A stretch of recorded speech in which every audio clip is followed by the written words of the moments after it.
32ஆம் அதிகாரம். வானங்களே செவி கொடுங்கள், நான் பேசுவேன். பூமியே என் வாய்மொழிகளை கேட்பாயாக. மழையானது இளம் பயிரின் மேல் பொழிவது போல என் உபதேசம் பொழியும். பனித்துளிகள் புல்லின் மேல் இறங்குவது போல என் வசனம் இறங்கும். கர்த்தருடைய நாமத்தை பிரசித்தம் பண்ணுவேன். நம்முடைய தேவனுக்கு மகத்துவத்தை செலுத்துங்கள். அவர் கன்மலை, அவர் கிரியை உத்தமமானது. அவர் வழிகள் எல்லாம் நியாயம். அவர் நியாயக்கேடில்லாத சத்தியமுள்ள தேவன். அவர் நீதியும் செம்மையுமானவர். அவர்களோ தங்களை கெடுத்துக் கொண்டார்கள். அவர்கள் அவருடைய பிள்ளைகள் அல்ல. இதுவே அவர்கள் காரியம். அவர்கள் மாறுபாடும் தாறுமாறும் உள்ள சந்ததியார். விவேகம் இல்லாத மதிக்கெட்ட ஜனங்களே, இப்படியா கர்த்தருக்கு பதிலளிக்கிறீர்கள்? உன்னை ஆட்கொண்ட பிதா அவர் அல்லவா?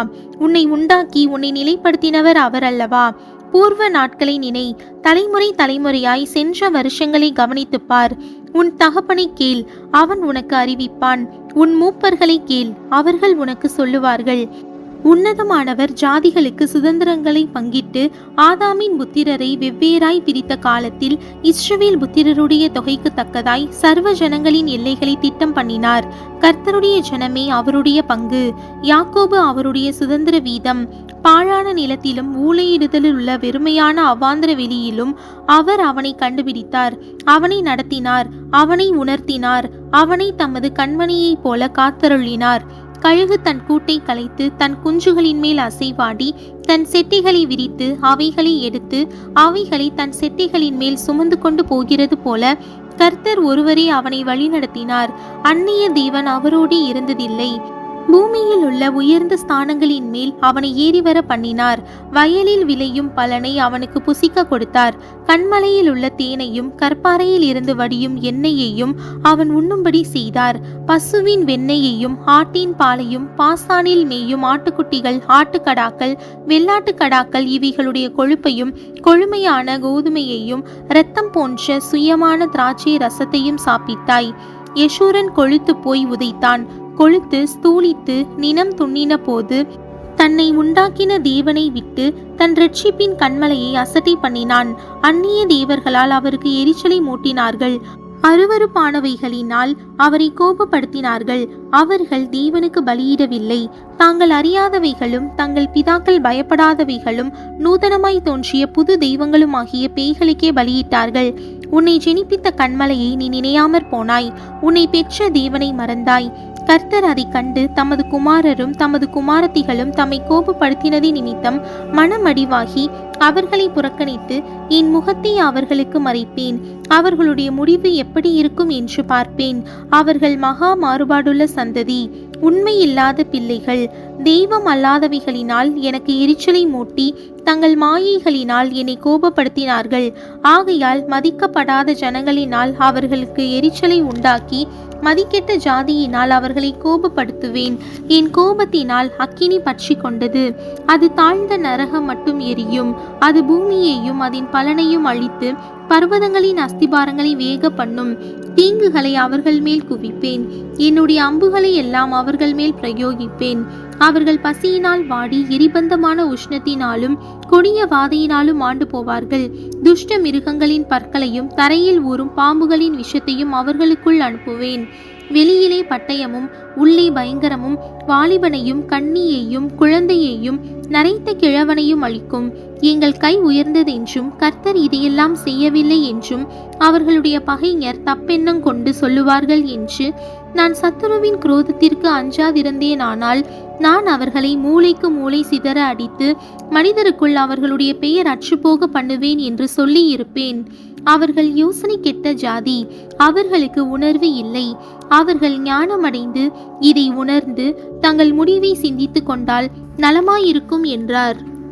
அவர்களுடைய கண்மலை அவர்களை விற்காமலும் கர்த்தர் அவர்களை ஒப்புக்கொடாமலும் இருந்தாரானால் ஒருவன் 1000 பேரை துரத்தி 2 பேர் 10,000 பேரை ஓட்டுவதெப்படி? தங்கள் கண்மலை நம்முடைய கண்மலையைப் போல அல்ல என்று நம்முடைய சத்துருக்களை தீர்மானிக்கிறார்கள். அவர்களுடைய திராட்சை செடி சோதோமிலும் கொமோரா நிலங்களிலும் பயிரான திராட்சை செடியிலும் தாழ்ந்த ஜாதியாய் இருக்கிறது. அவைகளின் பழங்கள் பித்தும் அவைகளின் குலைகள் கசப்புமாய் இருக்கிறது. அவர்களுடைய திராட்சை ரசம் வலு சர்ப்பங்களின் விஷமும் விரியன் பாம்புகளின் கொடிய விஷமுமானது. இது என்னிடத்தில் வைக்கப்பட்டு என் பொக்கிஷங்களில் இது முத்திரை போடப்பட்டிருக்கிறதில்லையோ? பழிவாங்குவதும் பதிலளிப்பதும் எனக்கு உரியது. ஏற்ற காலத்தில் அவர்களுடைய கால் தள்ளாடும். அவர்களுடைய ஆபத்து நாள் சமீபமாயிருக்கிறது. அவர்களுக்கு நேரிடும் காரியங்கள் தீவிரித்து வரும். கர்த்தர் தம்முடைய ஜனங்களை நியாயம் தீர்த்து அவர்கள் பலன் போயிற்றென்றும் அடைக்கப்பட்டவர்களாவது விடுதலை பெற்றவர்களாவது ஒருவரும் இல்லை என்றும் காணும்போது தம்முடைய ஊழியக்காரர் மேல் பரிதாபப்படுவார்.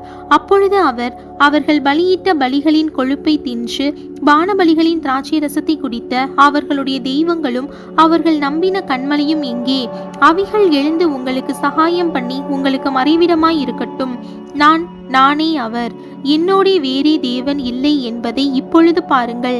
நான் கொல்லுகிறேன், நான் உயிர்ப்பிக்கிறேன், நான் காயப்படுத்துகிறேன், நான் சொஸ்தப்படுத்துகிறேன். என் கைக்கு தப்புவிப்பார் இல்லை. நான் என் கரத்தை வானத்திற்கு நேராக உயர்த்தி நான் என்றென்றைக்கும் ஜீவித்திருக்கிறவர் என்கிறேன். மின்னும் என் பட்டயத்தை நான் கருக்காக்கி என் கையானது நியாயத்தை பிடித்து கொள்ளுமானால் என் சத்துருக்களிடத்தில் பழிவாங்கி என்னை பகைக்கிறவர்களுக்கு பதிலளிப்பேன். கொலையுண்டும் சிறைப்பட்டும் போனவர்களுடைய இரத்தத்தாலே என் அம்புகளை வெறிகொள்ள பண்ணுவேன். என் பட்டயம் தலைவர் முதற்கொண்டு சகல சத்துருக்களின் மாம்சத்தையும் பட்சிக்கும். ஜாதிகளே, அவருடைய ஜனங்களோடே கூட களி கூறுங்கள். அவர் தமது ஊழியக்காரரின் இரத்தத்திற்கு பழிவாங்கி தம்முடைய சத்துருக்களுக்கு பதிலளித்து தமது தேசத்தின் மேலும் தமது ஜனங்களின் மேலும் கிருபையுள்ளவராவார். மோசேயும் நூனின் குமாரனாகிய யோசுவாவும் வந்து இந்த பாட்டின் வார்த்தைகளை எல்லாம் ஜனங்கள் கேட்கத்தக்கதாக சொன்னார்கள். மோசே இந்த வார்த்தைகளை எல்லாம் இஸ்ரவேல் யாவருக்கும் சொல்லி முடித்த பின்பு அவர்களை நோக்கி, இந்த நியாயப்பிரமாண வார்த்தைகளின்படியெல்லாம் உங்கள் பிள்ளைகள் செய்யும்படி கவனமாயிருக்க நீங்கள் அவர்களுக்கு கற்பிக்கும்படி நான் இன்று உங்களுக்கு சாட்சியாய் ஒப்புவிக்கிற வார்த்தைகளை எல்லாம் உங்கள் மனதிலே வையுங்கள்.